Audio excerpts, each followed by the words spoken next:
ова е посебна прилика.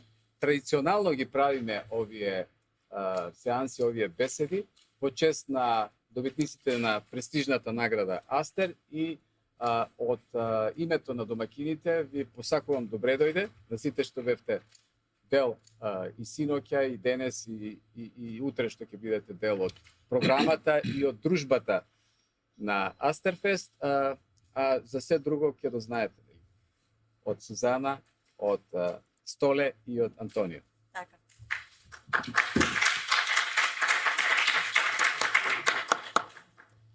Добар ден и од мене. Драго ми е што се собравме во немал број со оглед дека синоќа имавме една убава филмска вечер, отворањето на нашиот 19-ти филмски фестивал Астерфест. Денеска по некоја традиција се одржуваат Тивериополските филмски беседи, каде во фокус е всушност портретот на лауреатот на наградата Астер. Годинава тоа е режисерот и професор Антонио Митрикески. Имавме можност синоќа да го поздравиме пред струмичката публика, пред сите присутни на отворањето на фестивалот, да му ја доделиме оваа значајна награда. Меѓутоа, покрај плакетата од фестивалот, ја имаме и статуетката. Оваа овде рачно изработена уметничко дело на нашиот уметник кој што овде присутен, Никола Пиерманов. Никола, ти благодариме за трудот. Еден аплауз ве молам за нашиот Никола. И се разбира, секој автор дава свој придонес во ова целокупна уметност и се радуваме што имаме толку отворени срца кои што помагаат со својата работа, со својата креативност, овој фестивал да расте на најубав можен начин. Се разбира, овој разговор ќе ни биде многу значаен како од аспект да дознаеме нешто повеќе за авторскиот уметничкиот свет на режисерот и професор Антонио Митрикески, но се разбира низ разговорот ќе не води господин Стојан Синадинов, па јас му давам простор да го отпочне овој портрет. Повелете. Добар ден на сите. Hello. Кога се говори за филм, тоа е во принцип многу едноставно, но и многу комплицирано. Значи, дали да изберете нешто што е по less is more, нели? Да кажете помалку, а да кажете многу. Што е филм? Филмот многу наликува на сон. Уметноста е слична на сонот, таа има истата улога како и сонот. Уметноста живее во длабочината на несвесното нашите корени. Од тие предели каде што нашите предци ги искажувале своите желби и мечти. Уметноста е сонување на јаво. Тоа е само еден цитат од книгата Антонио Митрикески, Хроника на еден филмски сон, што заеднички ја направивме, напишавме, ја издадовме пред 3 години, или 2 години беше точно. Во еден од моите омилени филмови, Ловец на елени, Deer Hunter, има една сцена кога после свадбата одат на лов. И сега таму Мајкл Бронски, главниот лик, тоа е Роберт Де Ниро, спремен е, нели, да зима пушката и облеката, а неговиот пријател Стенли, тој го игра Џон Казале, постојано нешто нема чорапи, нема чизми, и само нешто му бараме. И Мајкл, Роберт Де Ниро, му вика: Stan, this isn't something else. This is this, one shot. Демек, со еден истрел треба да заврши се. Ќе дојде во ситуација, нели, да го погоди еленот, но ќе се откаже тоа. Се ми се чини дека творештвото на Антонио Митрикески почнува со таа некоја идеја за one shot, секако, нели, метафорично, еден истрел, односно еден кадар. Антонио Митрикески во македонската кинематографија и во нашиот, нели, тој видокруг на филмеджиите посебно, се појавува средината на 80-тите години, која се врати од студиите на филмската школа во Лоч, Полска, со 4 кратки играни филмови, и тие сите 4 филмови има по еден збор во насловот. Тоа беа Двобој, Ехо, Ден и Време. И со многу малку говор, а со многу поетични. И уште тогаш филмските историчарите на филмот и филмските критичари ја потенцира доминантната лирска нота во неговите студентски филмови, а веќе изградени бидејќи беа направени според сите норми на филмската писменост. Тие беа представени на времето уште во Скопје и таа доминантна лирска нота се провлекува во неговото творештво веќе колку 40 години доаѓа. Мотото на годинешниот Астерфест е кинореалност. Ми се чини дека нема подобро објаснување за суштината, речиси метафизички дефинирана на кинематографијата. Значи, филмот ја кинестезира реалноста исто толку колку што таа реалност се менува, односно буквално што кажува збора се движи. Кога очекувате од некој филмски критичар и хроничар да одржи беседа за еден филмски автор, тој секогаш се занимава со прашање. Така и во 2017 година, по една наша средба, која решивме да ја создадеме оваа книга, како документ на само еден дел од творештвото на Антонио, бидејќи самата книга носи поднаслов отворена книга во 3 дела: вера, односно верба, љубов и надеж. Таа книга, исто како и неговото дело, се уште отворено и се уште очекуваме од него нови дел. Но секогаш велам дека критичарот, хроничарот се занимава со прашање. Бидејќи секоја се работи за прашања, а посебно кога се работи за релација меѓу филмски критичар, хроничар и режисер. Едно од тие прашања е неколку тие прашања што ми ги поставував на Антонио беа: кој е тој, кој си бе ти, од каде си, чиј си, зошто се занимаваш со филм, кои ти беа узори, во што веруваш, од што се згрозуваш, од што се плашиш, на што се надеваш, какви филмови сакаш, какви филмови правиш, што научи од твоите професори, на што ги учиш твоите студенти. Сите тие прашања не мора секогаш да бидат и буквално одговорени.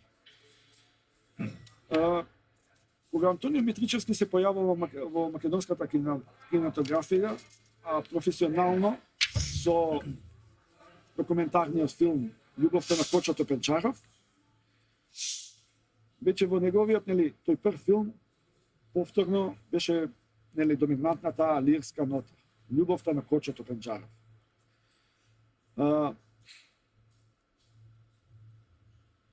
Антонио има снимено 3 долгометражни играни филмови и преку езерото, како Лош сон и Деца на сонцето.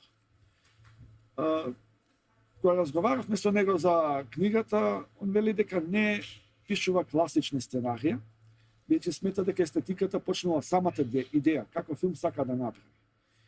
И мисли, ја тоа се согласувам и ме радува што е така, дека и денеска е најважно тоа во правењето филм. Која е таа идејата? Која е таа идеја? И дека филмот треба да се носи во глава, целиот филм да го носиш во глава и да го имаш онаков како што сакаш да го видиш. А тоа го научил од големиот режисер и негов професор Роман Полански во Лоч. Вели дека сака да ја долови убавината и без зборови на неговите филмови, да биде искрен кон филмот, бидејќи ако не е искрен во процесот на правење на филмот, филмот нема да има емоции. И на крајот на гледачот нема ништо да му биде пренесено.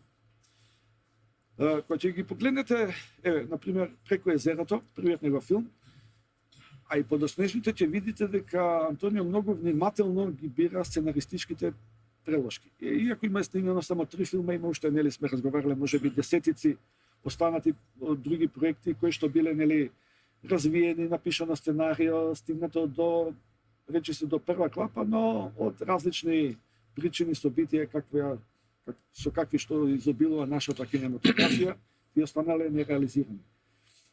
Но кога ќе ги погледнете, например, ако тргнеме сценариото, автор на првото сценарио, подоцна тој не е го сценарист, нели го преработува, тоа е Ташко Георгиевски, да жолтиот трендафил. На почеток се видеше, потоа преку езерото. За вториот филм, како Лош сон, во 2003 година, е Дејан Дуковски. А за Деца на сонцето, 2014 година, е Гордан Михич. Кога ќе ги погледнете тие имиња, гледате дека се работи за еден префитнет, истанчен вкус кон пишаниот збор. Интересно е што во македонската кинематографија тројца режисери дебитирале, снимале дебитански игран филм, според дела, например, на Ташко Георгиевски. Тоа е Кирил Ценевски, Црно семе, 71 година, па потоа е Црвениот конј, 79-та, Столе Попов, а Митричевски е 97-та. Во сите тие филмови постои таа поетика на суровоста, посебно нели од 70-тите многу популарна и во нашата кинематографија, но кога ќе го видите преку езерото, ќе видите дека таа поетика на суровост е поетизирана, скротена, бидејќи Антонио се трудел да пронајде нешто друго. Јас се надевам дека историјата на филмот еден ден тоа ќе го означи како можеби некој метафизичко ниво. Може еден сублимат на англиски. Да, подоцна. Ќе ви прочитам се еден цитат. Што се случува во последниот кадар од филмот, документарниот филм Љубовта на Кочото Пенчаров?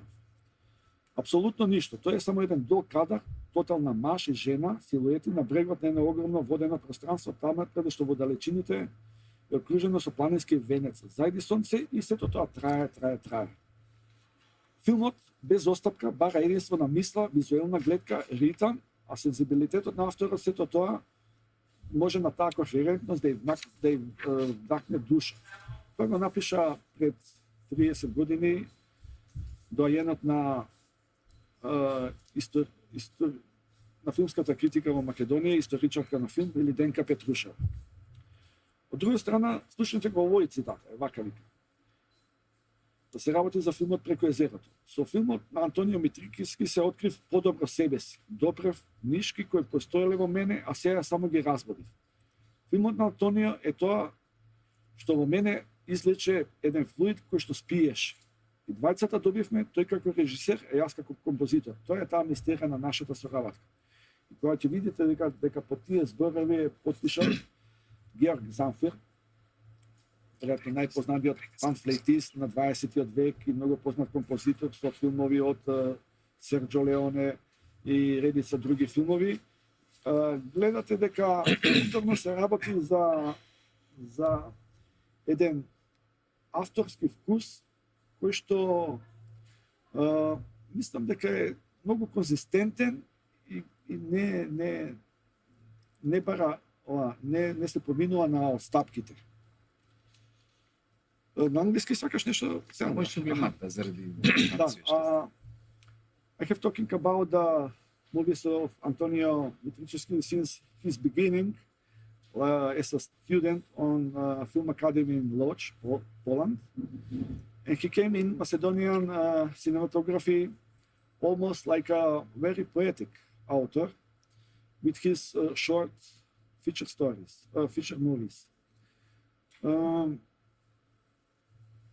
We're talking about his, как се вика, preoccupații, his Interesting. yes, and focus on poetic in his movies. Since his debut in feature-length movies, Antonio very detailedly choose his screenplays and the authors with whom he was working. Ајде ше малку еве да довршиме, па после повторно ќе нели ќе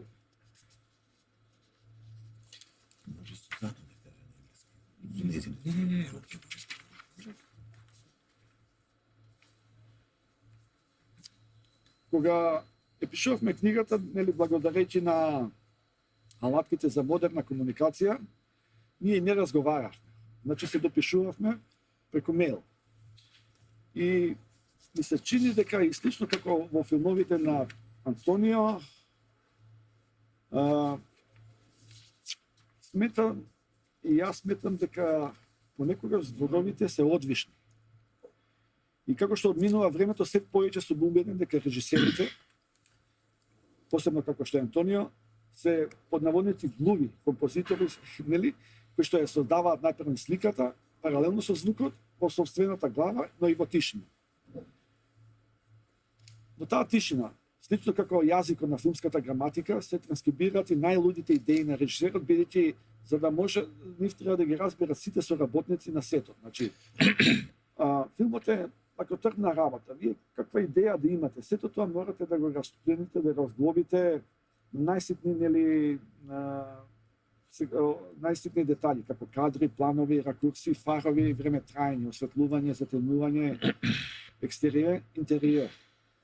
Иначе, и каква идеја да имате, таа мора да помине, нели, низ многу финансиско-политичко организациони перипетии, па режисерите мора да бидат и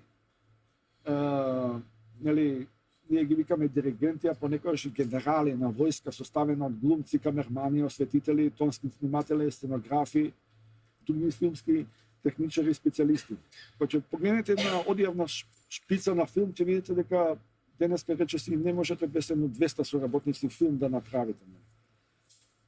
И тоа мора да го направите во строго определен рок. Најчесто е тоа од 7-8 недели на снимање, ако имате, нели, таа среќа толку да имате, па до повеќе, зависи кој како. И сето тоа да го измешате сите тие различности, да ги вметнете во една хармонија, како во симфониите. И затоа мислам дека добар филм е како добро отсвирен и снимен концерт. Кога збориме за тишината, нели, или она што се вика Sound of Silence, и во тишината во салата за монтажа, кога ќе биде завршен филмот, следува тишината во киносалата. Значи, кога ќе влеземе во киносала, да го гледаме филмот, меѓу другите и овие негови филмови,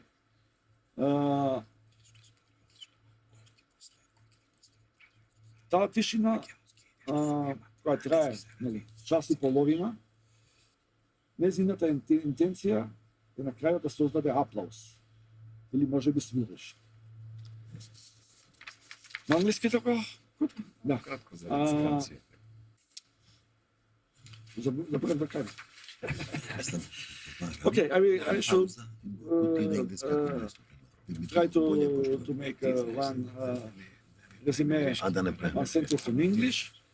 And as time goes by, I think that directors, and Antonio Mitrichowski between them, they are adult composers, which make a picture parallel with sound, but in his case, in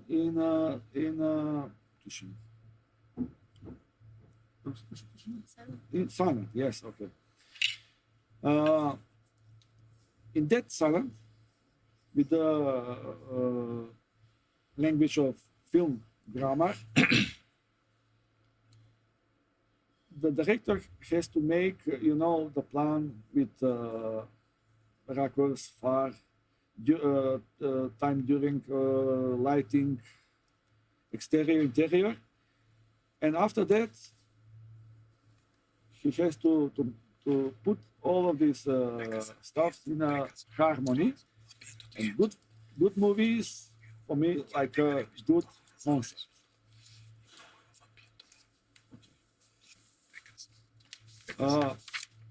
Ја би сакал да, нели, повторно ќе потенцирам дека секој се работи за прашање.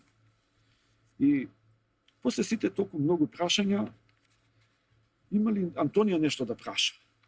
Нас да не праша и публиката.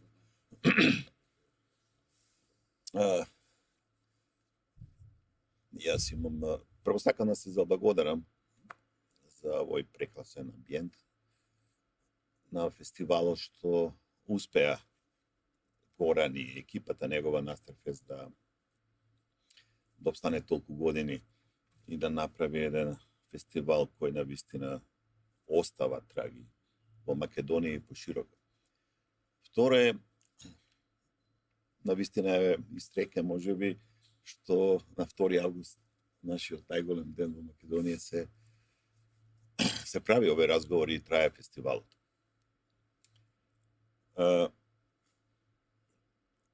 Прашање имам кон себе најмногу во столе. Кои прашања најчесто си ги поставаш? Ја ги поставам прашањата. Филмот е една уметност која е составена од повеќе уметности. За мене можеби сликарството, скулптурата е на прво место и го гледам како слика, гледам слики неколку. И се прашувам која слика да ја одберам, што рече ти, кој кадара. И ако го поставам првиот кадар, работејки, значи првиот кадар, ми олеснува. Тој прв ден. И мислам дека потоа треба консеквентно да се издржи таа визуалност до крајот на филмот. И тие прашања кон мене се такви навистина се мачи авторот да избере, да го, значи, тоа избирање. Ако имам ја една слика, сега тука треба да изберам кој портрет, кој е важен за да другото го остренам. И самата тоа избирање, тие прашања кон мене, кои најмногу ме мачат, што да отфрлам. И onda за филмот е за мене отфрлање. Значи, прашањето што да отфрлам. Да, тоа е слично како, например, скулптурите. Ќе земате еден камен или едно дрво, или? Да. И формулата е, за да направиш уметничко дело, треба да отфрлиш тоа што не ти Апсолутно, треба. апсолутно. Никола, кој навистина прекрасен млад скулптор, го спомна и татко ми, јас сум растен од една уметничка фамилија. Ја го гледам татко ми, има камен, или дрво или мермер, и он вади за да дојде до емоција, до психологија, до очите. И onda како дојдеме до нешто, како педагог, имаме тука и мои студенти, Саша го поздравувам, Станишич, кој е мој соработник и прв асистент на режија, талентирани млади, нели? Кога настанува филмската режија? Ние викаме филмот е визуален, да, правиме слики, али мајсторијата на филмската режија е портретот, луѓето. Значи, доминантен елемент во филмот е човекот, тоа е глумецот. Оти, ја како режисер сум среќен ако гледачот преку глумецот се идентификува и го преживува тој емотивен или психолошки набој кој е во контакт со друг глумец или друг лик. Значи, како што стареам, гледам дека филмската режија е навистина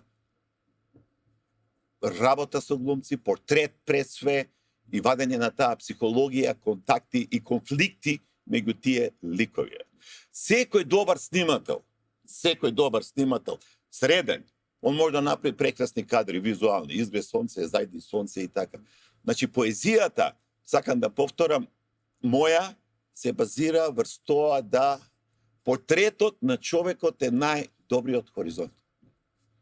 Портретот. Да, и во книгата. И погледот како елемент. Погледот е ние стално викаме да излита на фраза душата на човекот се покажува преку неговите очи, али тоа е факт. Да, очите, како се смее. Кога режисерот ќе почне да работи, да размислува на такви работи за време на сет, што не е многу лесно, пошто е хаос, нели, на снимање, и ќе најде тој мир во тишината негова. Секој режисер има свој начин на работа. Јас се трудам да влезам во еден транс кога работам. Транс. За да можам да го насликам тоа што го гледам. Околу мене има, што викаш ти, 200 луѓе екипа, организација и така натака. Али ако влезам во тој транс, јас знам дека, нели, и чувствувам дека тоа е добро. веројатно треба да кажеме трансценденталност, еден вид трансценденталност, нели? И не случајно затоа и корицата на книгата го има твој нели она крупен кадар. Глумците ја пренесуваат твојата идеја, но секогаш си велел дека најмногу се врзуваш за директорите на фотографија, односно кинематографери, и работиш, овие 3 филма ги работеше со твои колеги нели од Полска, Бартоломеј Мај, 2 филма, Јарослав Шоде. и Јарослав Шоде, еден филм, да. Прашање? Кој идевме нааму, зборавме за еден нов филм, The Girl with the Needle. Тоа е на еден нов, релативно нов дански автор што живее во Полска, од истата школа во Лоче. И филмот се наслонува заедно со негов снимател е се го заборев Дибек, како беше снимателот на Павловски, Cold War, и на Ио, на Столимовски. Нели, зборевме за таа, нели, полска школа на фотографија. Така, да. Тоа е останато низ целата кариера. Што можам да кажам?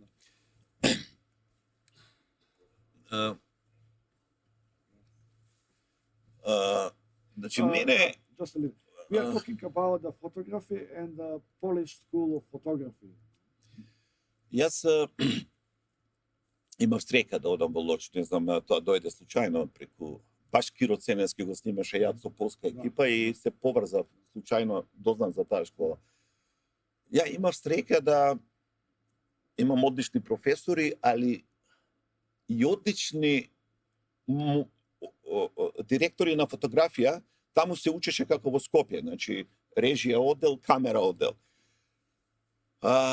Студентите по камера денеска се едни од најдобрите сниматели во светот, Оскари. Значи јас учев со Павел Еделман, тој е на Роман Полански пијанист, го снимаше. Јоланта Дилеска, снимателот на Опенхаймер, холандски, живее во Холандија. Јежи Вујчик, беше професор, Сабочински беше професор. Неговите синови се исто многу добри сниматели, Пјотрек Сабочински. Он го снимаше на Кешловски. Мојата визуалност тогаш, кога јас ги правев тие филмови, многу лесно почнав да комуницирам со тие сниматели. Значи имав одма разбирање да таа е моја визуалност да ја представи. Најдов начин на комуникација, толку едноставен, што мене ми е многу лесно многу полесно да работам со нив, и кога доаѓаат од Полска, они фактички работат пред све со љубов, не? Антонио сме работеле заедно.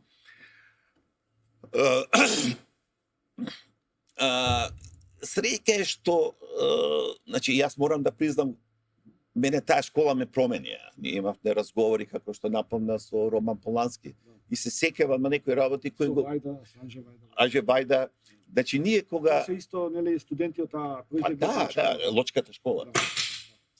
Сега, кога ќе прашаш ти професор нешто на час, нели? Ако е Роман Полански, ќе ти одговори, ние го прашуваме, не, он не прашува. Што е поважно, деца? Дали што или како? Значи, што снимате или како го снимате? И ние мислиме, повеќето од нас беа, како тоа го снимеме, нели? Сите идеи приказни се исти од Аристотел и така. Полански вика со овие зборови. Побитно е што снимате. Обрнете внимание што снимате. Кога гледате порно филм, гледате како е снимен, ако ви се свиѓа, или го гледате она што, не? И така да тие зборови остануваат и го менуваат карактерот на студентот, нели? Не. Тоа е вака столе воопшто на таа визуелност, а пред тоа јас бев визуален, значи не се работи дека таа визуалност ја добив, затоа што јас сум растен од една фамилија во една колонија уметничка, нели, знаеме во тие ателјина во Сарај, Петар Мазев, Корубин, нели, Митриковски и така натака. Но збориме нели за едно форматирање твое, нели, за време на школувањето и Фино подесување, што би рекле, апгрейдување. Па да, види, ја го гледам, ти спомна лирика. Да. Ја го гледам светот лирично. Да. По природа го гледам лирично светот. Ја и пишувам поезија, стихови. Така да, Кога би се пренело тоа, на пример, свирење гитара, ти би свирил све молови, така, а не дурови. па може би мол, да. Или таа што викаш метафизика, метафизиката е нешто што е доста мистериозно, доста тајно. Филмовите на Кешловски се метафизични, затоа што кога ги гледаме неговата психологија, ние влегуваме во душата на луѓето. Тоа е таа метафизика. Нешто необјаснимо. И се што се случува? Ако ние влеземе во подсвеста, таа метафизика, која веќе збориме, на гледачот, Да. он гледа, не мора да разбере, Да. али он чувствува, емотивно, чувствува и желбата на мене како автор е да стане подобар гледачот, да откриам нешто што ќе го направи подобар, ќе допра во неговата подсвест. И сонот го спомна. Сонот е близок до филмот, затоа што е сон? Сонот се символи кои излегуваат од подсвеста. Али во филмот тие символи треба да бидат поврзани, да има логика. И onda ние може да се плашиме дали ова ќе изгледа лошо опишувајќи го сценариот или добро, али логиката треба да не води. Ние учиме драматургија, драматургијата е во све, во природата, во убавината, во една складност. И таа драматургија треба да се почувствува во структурата, во формата. Правилата на драматургијата се многу едноставни за пишување. Нели? Конфликт, цел, кој победува, кој губи, али сето тоа е нешто што ние го викаме талент, или кога треба да се открие талентот на режисерот, да си го открие он себе и да се наврата на прашањето, значи Лоч, филмската школа во Лоч проба, нели, да нашите колеги, студенти да откријат тоа што го има. Ние немавте наметнување снимајќи диалошки филм. Не, он те гледа и вика, Антони е добар, оди во тој правец. Иначе, преко езерото е вистина еден ја го нарекувам, иако не пишуваат критичарите, елегија. За мене тоа е една елегија филмска. It's difficult for me to translate this in English language. I spoke about my experience in film school in Łódź, in Poland. And I asked my DOPs from Poland to work with me here in Macedonia, because of course I studied with them and we worked together. And I'm happy that now my friend's DOP is one of the best of the world. Pavel Edelman worked with Roman Polanski, take an Oscar for Pianist, Jolanta Dileska, and many. It's and I was happy that I, in my film school, touched many big names of the film names like Andrzej Wajda, Kieślowski, or Polanski, Wojciech Has, Sasha knows. It's one of the really biggest film director in the world. For me, it's better than Roman Polanski. Yes. And I spoke about my experience.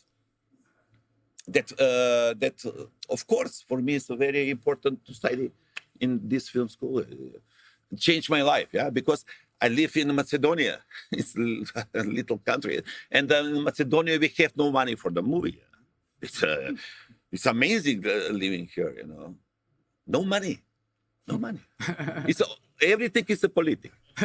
If we should make a film, the government gave me the money, Antonio, make this film, and now the government changed. Antonio, you don't make this film. I prepare one film, Stolen Nose, about King of Samuel. It's a historian film, 10th century in Macedonia. King of Samuel, Byzantine story. And I take money we start preparing, the come Polish crew, and they change the government. Come Tozia, stay. We will don't work history movie in this country now. Stop! Stop 10 filmski story. It's forbidden. I say, okay, Mike. And I was very depressed in this moment. Because 4 years I prepared this film. It's a very difficult movie. No. This was 6 years before. It's, you know, the film is for the rich country. This is very important. And because I'm a pedagogue, a film professor, it's very important is in country like Macedonia, a poor country for the film, for everything, to give the debut to our students, to start the first movie. Because in the first movie we will see the poetic of this movie. And it's very difficult because the young people have no contact around the world. And now it's very difficult. You have Euroimage, you have another country. You need 3 or 4 years to make a contact, to make a co-production. And okay, this is my opinion. Има ли некои прашања за нашиот лауреат?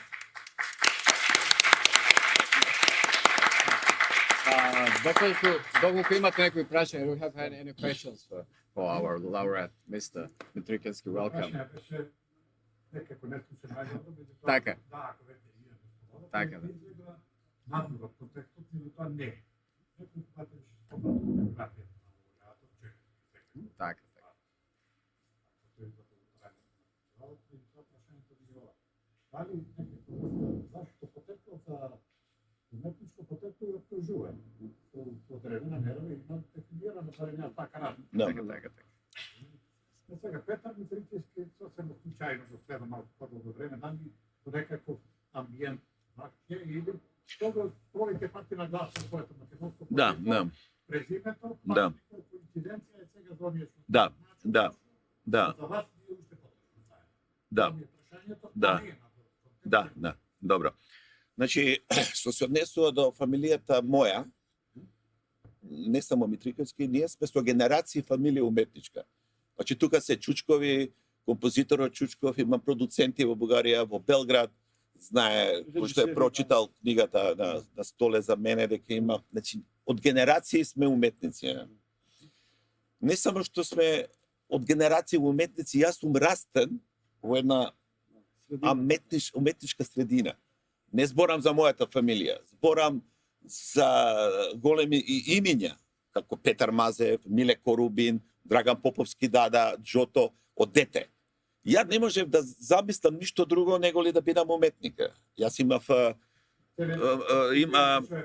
да, сега ќе зборам за Сега. Петар Сега вака. Пред 10 години ми се јави човек од Загреб, ми се представи како Петар Митрикевски. Вика, јас сум во Загреб, ние сме роднини, трети братучети точно, пошто се дружиме ние заедно. Тој е многу познат научник, академик во Загреб, Петар Митрикевски, и води емисија Пети дан се вика, не знам дали ја слушате. Да. Прекрасен човек, кога доаѓа во Охрид обично на лето, седнуваме, разменуваме искуства. Тоа е одговорот од ми трет братучет. Го почитувам, еден голем интелект, научник, прекрасен човек. Така. Јас го прашувам за моите филмови, му се јавам што мисли, он е толку образован. Така да. Питане, да. Така. Има уште еден Митрикевски Драшко, он во Австралија живе, исто е професор.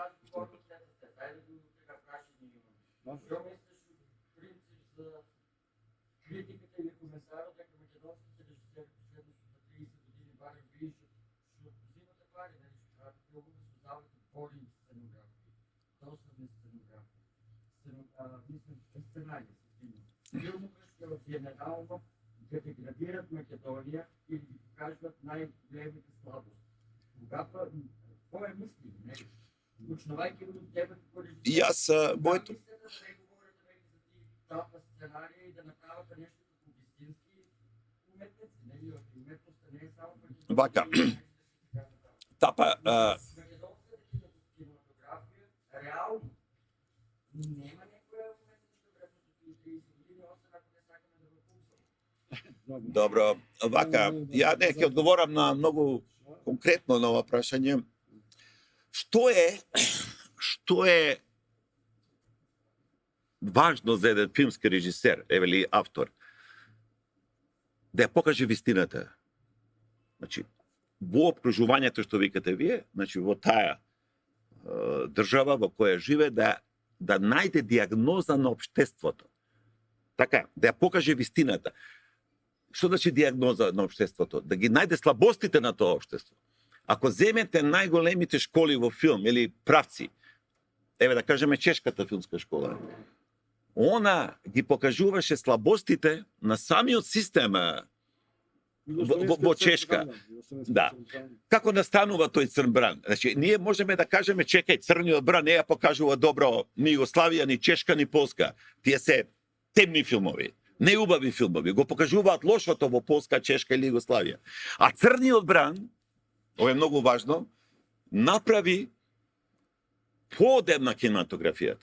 Во Чешка беа Милош Форман, Јежи Менцел, во Полска Роман Полански со првиот филм Нош во вода, така, и во Југославија имаме тројца неверојатни мајстори на црниот бран.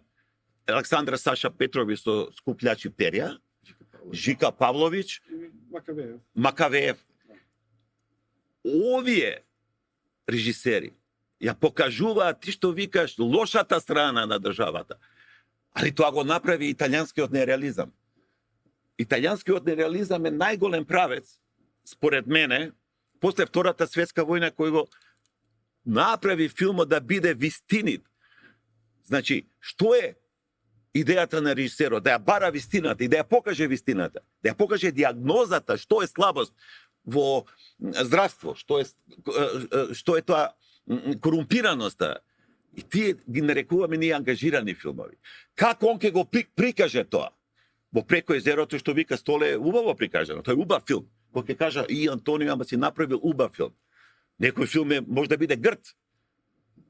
Значи, тоа е пристапот на режисерот. Али одговорот на твоето прашање е да, режисерот мора да има потрага по вистината. Да ја најде таа, да повтора тој проблем што го има во една држава. Па, ние се трудиме да ја најдеме, да ја бараме вистината.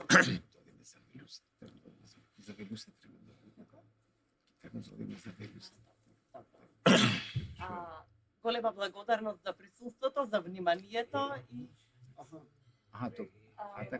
Ален, кратко те молам затоа што мора да продолжи агентот понатаму. Синоќ ја спомнавме дека еден од куриозитетите кои што се поврзани со вас, а се можем помодно да кажем што се прашате, дека е еден од најдолго сниманите филмови. Како во таква ситуација се одржува она што рековте претходно, вистината кон првин кон самиот себе си, па кон општеството и публиката, да се одржи, мислам, колку преко езерото го се снимаше, колку 10 години. Не, од самата идеја можда помина 10 години и повеќе од прва клапа па постпродукција. Веќе како што рековте поради промена на Не е за тој филм, за друг. Не, мислам, буквално грешка. Ја би сакал да завршам дека филмот е скапа. Долгорочна работа, скапа работа. Јас реков и на отварањето вчера дека државата треба да го негува и да има навистина добра стратегија кон филмот. Затоа што филмот е опасена, незгодна работа. Он може да биде голем амбасадор, да промовира една држава или може да падне.